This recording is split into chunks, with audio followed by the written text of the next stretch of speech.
தொடர் உண்ணாவிரதத்தின் மூலம் சோனம் வாங்சுக் இறந்து போக வேண்டுமென அபிஜித் தீப்கே ஆசைப்பட்டதாக கூறப்படுகிறது. இதற்கான துப்பு கிடைத்தவுடன் மத்திய உளவுத்துறை உஷாரானது. கரப்பாம்பூச்சி கட்சி தலைவர்கள் மூலம் தன்னுடைய உண்ணாவிரதத்தை வாங்சுக் முடித்துக் கொள்ளவில்லை. காரணம், அவர்கள் தன்னை மொத்தமாக முடிக்க திட்டமிட்டிருந்தனர் என்பதை வாங்சுக் உணர்ந்திருந்தார். தனது உண்ணாவிரதத்தை முடித்து வைக்கும் வாய்ப்பை மத்திய அரசுக்கு வழங்கியதன் மூலம் மோடியின் வழிக்கு வாங்சுக் வந்துவிட்டதை நாம் உணரலாம். நடந்து வரும் போராட்டத்தின் பயன் அபிஜித் தீப்கேவுக்கும் சோனம் வாங்சுக்கும் போவதைக் கண்டு ராகுலுக்கு பொறாமை ஏற்பட்டது. சோனம் வாங்சுக்கின் மனைவி Gitanjali கொந்தளித்தார். The protest outside PM's house yesterday that it lacked sincerity. இந்த கலவரத்துக்கு மத்தியில் நேற்று இரவு 11:52 மணி அளவில் தான் பேசிய வீடியோ ஒன்றை பதிவிட்டார் பிரதமர் மோடி. விரைவு நீதிமன்றம் மற்றும் கடுமையான தண்டனைக்கான விதிகளுடன் கூடிய இந்த வரைவு நாளை அமைச்சரவை கூட்டத்தில் விவாதிக்கப்படும்.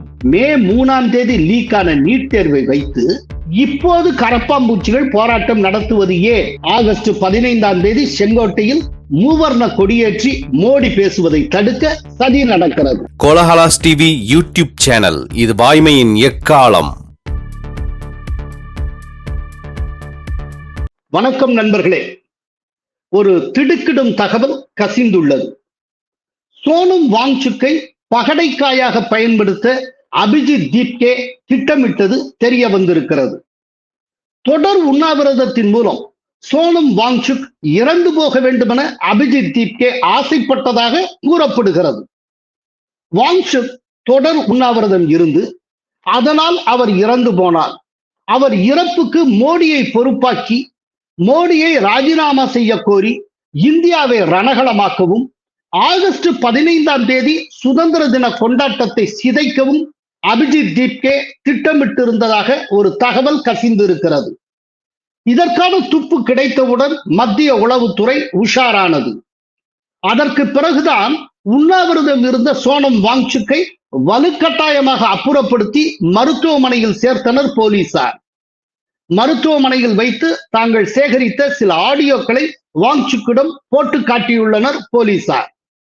அந்த ஆடியோவில் கரப்பாம்பூச்சி கட்சியின் மேல்மட்ட தலைவர்களிடையே நடந்த உரையாடல் இடம்பெற்றிருந்தது. வாங்சுக்கை இறக்கும் வரை தொடர்ந்து உண்ணாவிரதம் இருக்க உற்சாகப்படுத்த வேண்டுமென அவர்கள் தங்களுக்குள் பேசிக் கொண்டிருந்தனர்.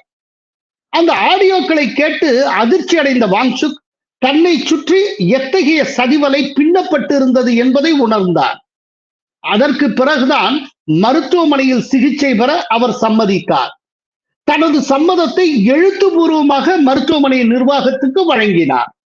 அதன் அடுத்த கட்ட நிகழ்வுதான் நேற்று நள்ளிரவு மத்திய அமைச்சர் JP நட்டா கொடுத்த பழச்சாற்றை அருந்தி தன்னுடைய உண்ணாவிரதத்தை முடித்துக் கொண்டார். இங்கு நாம் கவனிக்க வேண்டியது, கரப்பாம்பூச்சி கட்சி தலைவர்கள் மூலம் தன்னுடைய உண்ணாவிரதத்தை வாங்சுக் முடித்துக் கொள்ளவில்லை. காரணம், அவர்கள் தன்னை மொத்தமாக முடிக்க திட்டமிட்டிருந்தனர் என்பதை வாங்சுக் உணர்ந்திருந்தார். தனது உண்ணாவிரதத்தை முடித்து வைக்கும் வாய்ப்பை மத்திய அரசுக்கு வழங்கியதன் மூலம் மோடியின் வழிக்கு வாங்சுக் வந்துவிட்டதை நாம் உணரலாம். இந்நிலையில் தனது திட்டம் தெரிந்துவிட்டதை உணர்ந்த அபிஜித் தீப்கே திடீரென வாங்சுக் மீது பாசமழை பொழிய தொடங்கினார். உண்ணாவிரதத்தை வாங்சுக் முடித்துக் கொள்ள வேண்டுமென அவர் வேண்டுகோள் விடுத்தார். அப்போதுதான் தன்னை பற்றிய சந்தேகம் வலுக்காமல் இருக்கும் என்று தீப்கே நினைத்தார். हम बहुत खुश है, we are very relieved. Sonam sir ने अपनी हंगर स्ट्राइक तोड़ दी है, क्योंकि 26 से ज्यादा दिन हो चुके थे। उनकी जान जो इस देश के लिए बहुत ज्यादा कीमती है। இதற்கிடையில் காங்கிரசுக்கும் சோனம் வாங்சுக்கும் இடையே மோதல் வெடித்திருக்கிறது. நடந்து வரும் போராட்டத்தின் பயன் அபிஜித் தீப்கேவுக்கும் சோனம் வாங்சுக்கும் போவதைக் கண்டு ராகுலுக்கு பொறாமை ஏற்பட்டது. தானும் அதில் முத்து குளிக்க வேண்டும் என்று நினைத்தார். அதற்காக போலீஸ் நடத்திய தடியடியை கண்டித்து பிரதமர் இல்லம் முன்பு ராகுல் காந்தியும் பிரியங்கா காந்தியும் போராட்டம் நடத்தி கைதாயினர்.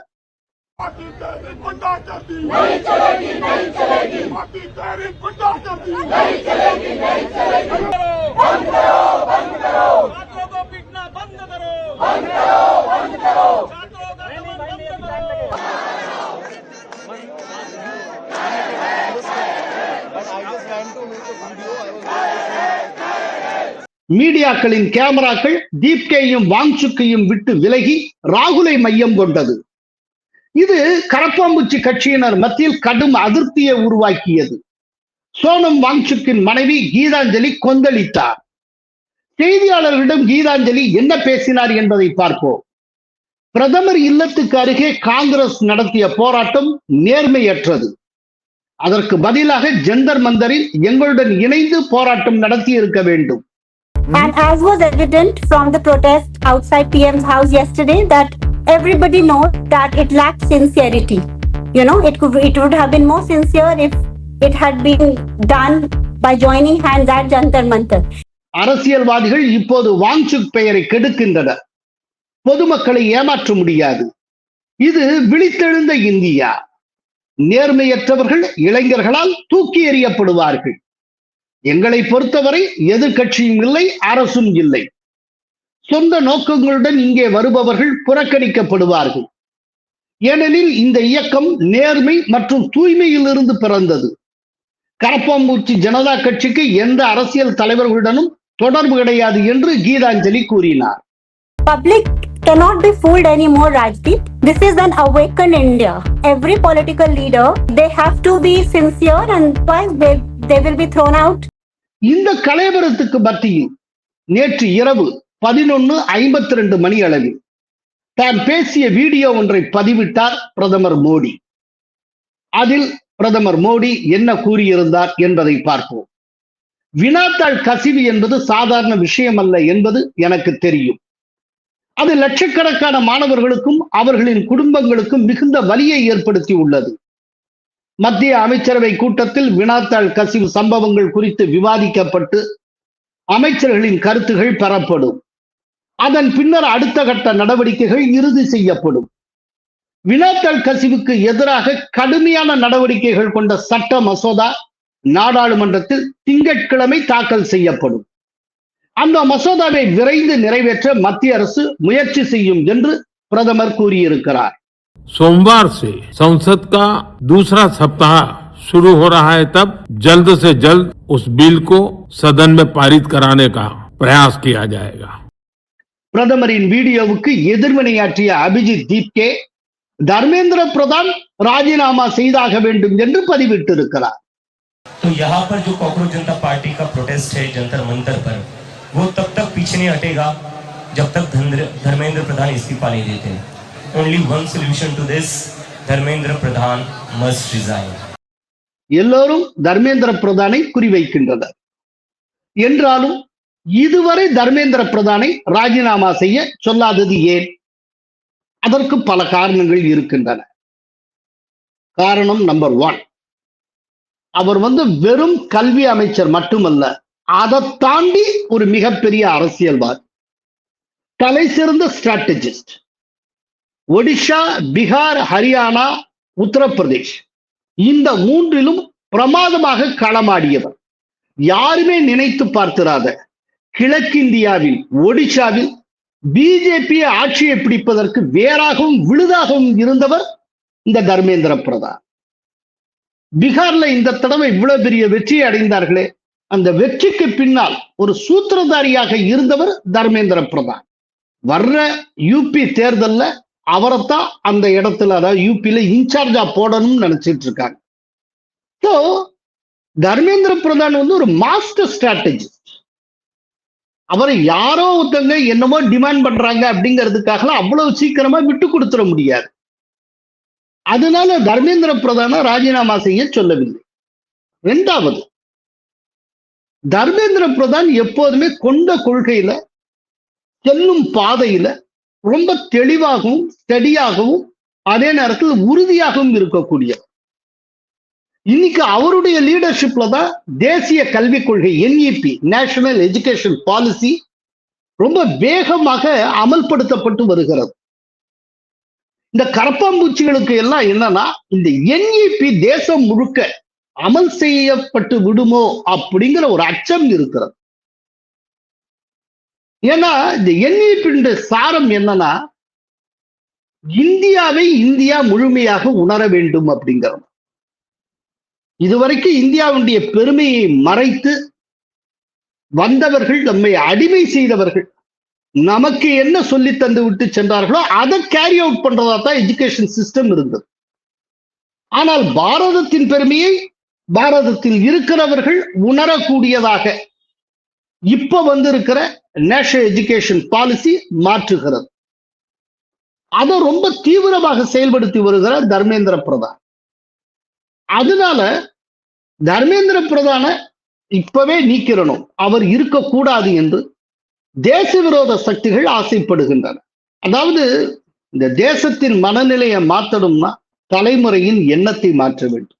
ஒரு தலைமுறையின் எண்ணத்தை மாற்ற வேண்டும் என்றால் அதை கல்வியால மட்டும்தான் சாத்தியம். அதனால கல்வித்துறைக்கு பொறுப்பான தர்மேந்திர பிரதான தூக்கணும் அப்படிங்கிறது இவர்களுடைய ஐடியா. அதை தாண்டி இன்னொன்னு NTA நேஷனல் டெஸ்டிங் ஏஜென்சி, அதாவது போட்டி தேர்வுகளுக்கு என்றே தனியாக ஏற்படுத்தப்பட்டிருக்கிற அந்த அமைப்பு, அதை தொடர்ந்து தர்மேந்திர பிரதான் ஸ்ட்ரென்தன் பண்ணிக்கிட்டே போறார். இதுவும் அவர்களது கண்ணை உறுத்துகிறது. அதனால அவங்க தர்மேந்திர பிரதான தூக்கணும் அப்படின்னு ஆசைப்படுறாங்க. இதை ரொம்ப சிறப்பாக அவர் செய்து கொண்டு இருக்கிறார் என்ற காரணத்தினாலேயே தர்மேந்திர பிரதானை ராஜினாமா செய்ய மோடி ஆணையிடவில்லை. அதனால தர்மேந்திர பிரதான் தொடர்ந்து நீடிப்பார், அது உறுதி. அப்புறம் மூணாவது ரீசன், தர்மேந்திர பிரதான் ஒரு ஸ்ட்ராங் ஓபிசி லீடர். அதாவது இந்த தடவை பீகார் வெற்றிக்கு பின்னால் தர்மேந்திர பிரதான் இருந்தார்னு நான் சொன்னேன். அங்க அவர் ஸ்ட்ராட்டஜிக்கா பண்ண ஒரு பெரிய காரியம் என்னன்னா, யாதவர்கள் தவிர்த்து மற்ற நான் யாதவ் ஓட்டு அத்தனையும் அவர் போலரைஸ் பண்ணினார். அவ்வளவு பெரிய கெட்டிக்கார். அப்படிங்கிறப்போ தர்மேந்திர பிரதானை எப்படி விட்டு கொடுப்பாங்க? அப்புறம் எல்லாவற்றுக்கும் மேலாக இன்னொன்னு இருக்கு, யார் அமைச்சரவையில் இருக்க வேண்டும் இருக்கக்கூடாது அப்படிங்கிறத பிரதமர் தான் தீர்மானிக்க முடியும், மற்றவர்கள் தீர்மானிக்க முடியாது.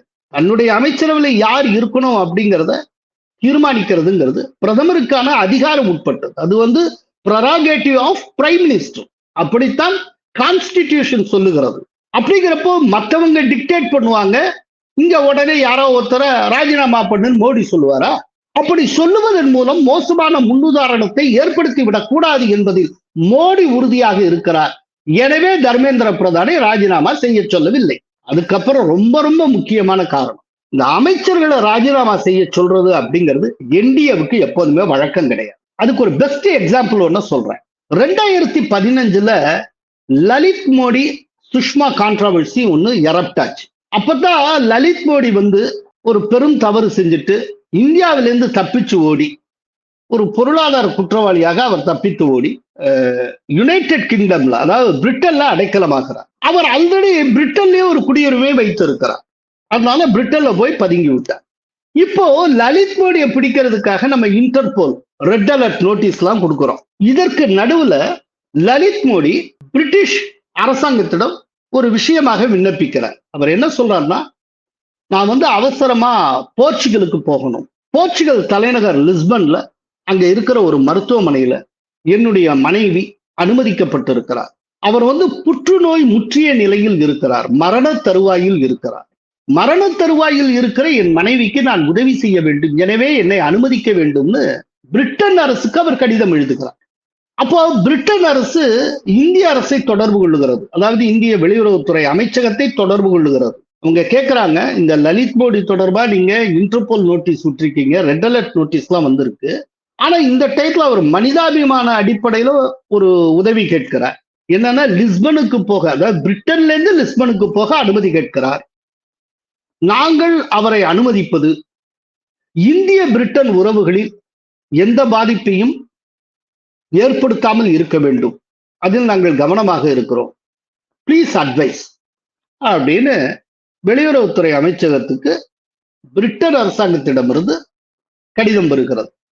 அப்போ வெளியுறவுத்துறை அமைச்சர் சுஷ்மா ஸ்வராஜ். அப்போ சுஷ்மா ஸ்வராஜ் என்ன பண்றாங்க, அவங்க என்ன பதில் சொன்னாங்க அப்படின்னா, நீங்கள் லலித் மோடியை அனுமதிப்பது இந்திய பிரிட்டன் உறவுகளில் எந்த பாதிப்பையும் ஏற்படுத்தாது அப்படின்னு சொல்றாங்க. மற்றபடி நீங்க அனுமதிக்கணும்னு சொல்ல, அனுமதிக்க கூடாதுன்னு சொல்ல, நீங்க அவரை அனுமதிச்சாலும் அது பிரிட்டன் இந்திய பிரிட்டன் உறவுல எந்த தாக்கத்தையும் எந்த இம்பாக்டையும் உருவாக்காது அப்படின்னு அவங்க சொன்னாங்க. உடனே இதை பிடிச்சிட்டாங்க எதிர்கட்சியினர். லலித் மோடிக்கும் சுஷ்மா ஸ்வராஜுக்கும் என்ன கணக்கு வழக்கு, எப்படி அவரை அனுமதிக்கலாம் அப்படின்னு. அதுக்கு சுஷ்மா ஸ்வராஜ் ரொம்ப தெளிவா பதில் சொன்னாங்க. ஐயா, நான் அவரை போன்னு சொல்லி அனுமதிக்கல. நீங்க அனுமதிச்சால் அதனால பிரிட்டனுக்கும் இந்தியாவுக்கு இடையில உறவு சீர்கெடாது அப்படின்னு தான் நான் சொல்லியிருக்கேன். இன்னொன்னு இவ்வாறு சொன்னதுக்கு காரணம் ஒரு மனிதாபிமானம். அவங்களுடைய ஒய்ஃப் லிஸ்பன்ல மரணத்தோடு போராடிக்கிட்டு இருக்காங்க. மரண தருவாயில தன் அருகில் தன்னுடைய கணவன் இருக்க வேண்டும் என்று அந்த பெண்மணி ஆசைப்படுகிறார். நான் மனிதாபிமான அடிப்படையில் செய்த ஒரு காரியத்தை அரசியலாக்கி அதற்காக நான் பதவி விலக வேண்டும் என்று காங்கிரஸ் கோருவது, எதிர்க்கட்சிகள் கோருவது ரொம்ப ஒரு அநியாயமான விஷயம், அவமானமாக இருக்கிறது அப்படின்னு சொல்லி சுஷ்மா ஸ்வராஜ் சொல்லி இருந்தார். இப்ப இது தொடர்பா அந்த காலகட்டத்துல ராஜ்நாத் சிங் சொன்ன பதில் மிகவும் புகழ்பெற்ற பதிலாகும். அப்ப ராஜ்நாத் சிங் என்ன சொன்னார் அப்படின்னா, சுஷ்மா ஸ்வராஜ் ஒரு நாளும் பதவி விலக மாட்டார், இது ஒன்றும் யூபிஏ கவர்மெண்ட் அல்ல, இது என்டிஏ கவர்மெண்ட் அப்படின்னு. नए इसमें मंत्रियों के त्याग पत्र नहीं होते हैं भैया, वो यूपीए गवर्नमेंट नहीं है, एनडीए गवर्नमेंट है. சோ இதுல இருந்து ஒண்ணு புரிஞ்சுக்கலாம், என்டிஏ கவர்மெண்ட்ல ஒரு தவறு ஏதோ ஒண்ணு நடந்ததுன்னா அது சரி செய்வாங்க. இப்ப நீட் வினாத்தாள் கசிவு நடந்ததா, ரைட்டு, கசிவு நடந்து என்னென்ன நடந்து இம்மிடியட்டா அந்த தேர்வை நிறுத்தி வச்சாங்க, புலன் விசாரணை தொடங்கியது, 13 பேர் அரெஸ்ட் ஆனாங்க, நீட்டு மறு எக்ஸாம் உத்தரவிடப்பட்டது. எதிர்காலத்துல கசிவே இல்லாமல் நீட் தேர்வை எப்படி நடத்தணுங்கிறதுக்கு பற்றி ஏற்கனவே அறிஞர்கள் குழு ஒன்று அமைக்கப்பட்டிருந்தது கே ராதாகிருஷ்ணன் தலைமையில். அவங்க கொடுத்த பரிசீலனை இப்ப பெண்டிங்ல இருக்கு, அதை அமல்படுத்த போறாங்க. அப்புறம் அது தொடர்பா இப்போ நேஷனல் டெஸ்டிங் ஏஜென்சி அதனுடைய தலைவர் நீக்கப்பட்டு இருக்கிறார். இப்படி என்னென்ன உண்டோ அதுக்கான மெஷர்ஸ் எல்லாம் எடுப்பாங்க. சிஸ்டத்துல எங்கெங்க கோளாரோ அதை ஃபுல்லா சரி பண்ணிடுவாங்க. ஆனால் அமைச்சரை மாத்தணும் அப்படின்னா அந்த கோரிக்கைக்கு ஒரு நாளும் மோடியின் அரசு அடிபணியாது. அதுக்கு காரணம், ஒரு அமைச்சரை ராஜினாமா செய்ய சொல்லிட்டால் அது ஒரு மோசமான முன்னுதாரணமாகும். அதுக்கப்புறம் எப்ப எந்த கான்ட்ராவர்சி வந்தாலும் சரி, அது சம்பந்தப்பட்ட ஒருத்தர் ரிசைன் பண்ணுன்னு சொல்லிக்கிட்டே இருப்பாங்க, செஞ்சுக்கிட்டே இருக்கணும். அதனால இந்த அமைச்சர்களை ராஜினாமா செய்ய சொல்றது அப்படிங்கிற விஷயத்துக்கு இடமே கிடையாது. அது எப்போதும் என்டிஏ அகராதியிலேயே கிடையாது. இன்னொரு நல்ல உதாரணம் சொல்றேன். 2010 சத்தீஸ்கர் தண்டேவாடால மாவோயிஸ்டுகள் திடீர்னு அட்டாக் பண்றாங்க. 76 சிஆர்பிஎஃப் வீரர்கள் பலியாகி விடுகிறார். அந்த டயத்துல சிதம்பரமே நான் வேணா ராஜினாமா பண்றேன் அப்படின்னு சொல்லக்கூடிய இடத்துக்கு வந்து விட்டார். பல பேர் அவருடைய ராஜினாமை கோருகிறார்கள். அப்போ அத்வானி சொன்ன பதில் ரொம்ப முக்கியமானது. சிதம்பரம் எந்த காரணத்தை கொண்டு ராஜினாமா செய்யக்கூடாது. சிதம்பரம் ராஜினாமா செய்தால் மாவோயிஸ்டுகள் வென்றதாக அர்த்தமாகிவிடும். மாவோயிஸ்டுகள் மகிழ்ச்சி கொள்வதற்கு நாம் இடம் தரக்கூடாது. அதற்கு பதிலாக இதையே ஒரு சேலஞ்சாக எடுத்துக்கொண்டு மாவோயிஸ்டுகளை ஒழித்து கட்ட சிதம்பரம் முன்வர வேண்டும். தேச பாதுகாப்பை இன்னும் பலப்படுத்த வேண்டும். எனவே சிதம்பரம் ராஜினாமா செய்யக்கூடாது என்று அத்வானி கூறினார். இதுதாங்க பிஜேபி. சிதம்பரம் இத்தனைக்கு காங்கிரஸ்காரர் தானே, பிஜேபிக்கு எதிராக எத்தனை சூழ்ச்சிகளை செய்தவர். ஆனா சிதம்பரம் ராஜினாமா செய்யக்கூடாது என்று அத்வானி கூறினார் 2010. இந்த ராஜினாமா செய்யறது அப்படிங்கிறது ஒரு மோசமான முன்னுதாரணம். ஒரு நபர் ராஜினாமா செய்யறதுனால எதுவும் ஆகிவிடாது. ஒரு இடத்துல ஒரு ப்ராப்ளம்னா அந்த ப்ராப்ளத்தை அட்ரஸ் பண்ணணும்னா சிஸ்டத்துல என்ன கோளாறு அப்படின்னு பார்க்கணும். ஓடிட்டு இருக்க லாரி நின்னு போச்சுன்னா என்ஜினை மாத்தணும், டிரைவரை மாத்தி என்ன புண்ணியம்? இதுதான் என்டிஏ. அதனால இப்பவும் சொல்றேன், ஒரு நாளும் தர்மேந்திர பிரதான் ராஜினாமா செய்ய மாட்டார். அவரை ராஜினாமா செய்ய சொல்லி மோடி வற்புறுத்தவும் மாட்டார், கேட்டுக்கொள்ளவும் மாட்டார். இப்போ இங்க ஒரு முக்கியமான கேள்வி எழுகிறது. மெனக்கெட்டு இந்த காலகட்டத்துல இந்த விதமான போராட்டத்தை கரப்பாம்பூச்சிகள் முன்னெடுப்பது ஏன்? கொஞ்சம் யோசிச்சு பாருங்க. நீட் தேர்வு நடத்தப்பட்டது மே 3ஆம் தேதி. அந்த தேர்வு லீக் ஆயிடுச்சுன்னு தெரிஞ்சு கேன்சல் செய்யப்பட்டது மே 12ஆம் தேதி.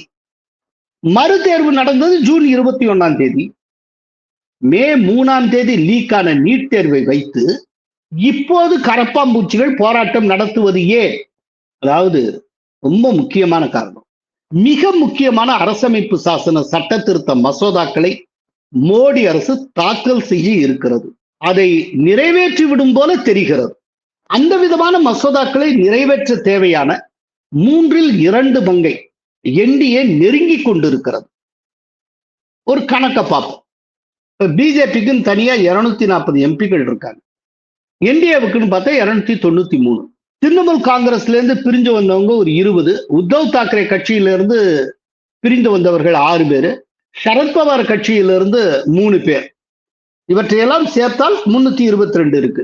இப்ப டிஎம்கேவுடைய 22 எம்பிக்கள், அப்புறம் மற்ற கட்சிகளை சேர்ந்த 5 எம்பிக்களுடைய ஆதரவு இருப்பதாக கூறப்படுகிறது. இப்போ இதையெல்லாம் சேர்த்தீங்கன்னா 349 எம்பிக்களுடைய ஆதரவு இருக்கிறது. இப்ப அதே நேரம் ரிபப்ளிக் டிவியினுடைய தரவுகள் 354 என்கின்றன. 2 பங்குக்கு தேவை 360. எனவே தொட்டுவிடும் தூரத்தில் இருக்கிறது மோடி அரசு. அதை கெடுக்கவும், மசோதாக்களை தாக்கல் செய்ய விடாமல் தடுக்கவும் இந்த போராட்டம் முன்னெடுக்கப்படுகிறது. 2, அந்த மசோதாக்களில் மிக முக்கியமானது, இந்தியாவுக்குள் வருகிற தேச விரோத மதமாற்ற சக்திகளுக்கு வெளிநாட்டிலிருந்து பணம் வருவதை தடுக்கக்கூடிய FCRA, அதாவது ஃபாரின் கான்ட்ரிபியூஷன் ரெகுலேஷன் ஆக்ட் திருத்த மசோதா. இந்த மசோதா நிறைவேற்றப்பட்டால் மதமாற்ற சக்திகளும் தேச விரோத சக்திகளும் பிச்சை எடுக்க வேண்டியிருக்கும். 3, மக்களவை தொகுதி மறுசீரமைப்பு மசோதா. இந்த மசோதா நிறைவேற்றப்பட்டு விட்டால் ஒரே நாடு ஒரே தேர்தல் என்கிற மோடியின் லட்சியம் நிறைவேற்றப்பட்டு விடும். 4, நாடாளுமன்ற மழைக்கால கூட்டத்தொடர் ஜூலை 20ஆம் தேதி தொடங்கியது. அந்த காலகட்டத்தில் நடத்தினால் நாடாளுமன்றத்துக்கு உள்ளும் வெளியும் தொடர்ந்து பதற்றத்தை உருவாக்க முடியும். 5, இது எல்லாவற்றுக்கும் மேலாக ஆகஸ்ட் 15ஆம் தேதி வரை போராட்டத்தை இழுத்தடித்தால் சுதந்திர தின கொண்டாட்டத்தை சிதைத்து விட முடியும். ஆகஸ்ட் 15ஆம் தேதி செங்கோட்டையில் மூவர்ண கொடியேற்றி மோடி பேசுவதை தடுக்க சதி நடக்கிறது. அப்படி ஒன்று நடந்துவிட்டால் சுதந்திர இந்திய வரலாற்றிலேயே செங்கோட்டையில் கொடியேற்ற முடியாமல் போன பிரதமர் என்று வரலாறு முழுக்க மோடிக்கு எதிராக முத்திரை குத்தலாம்.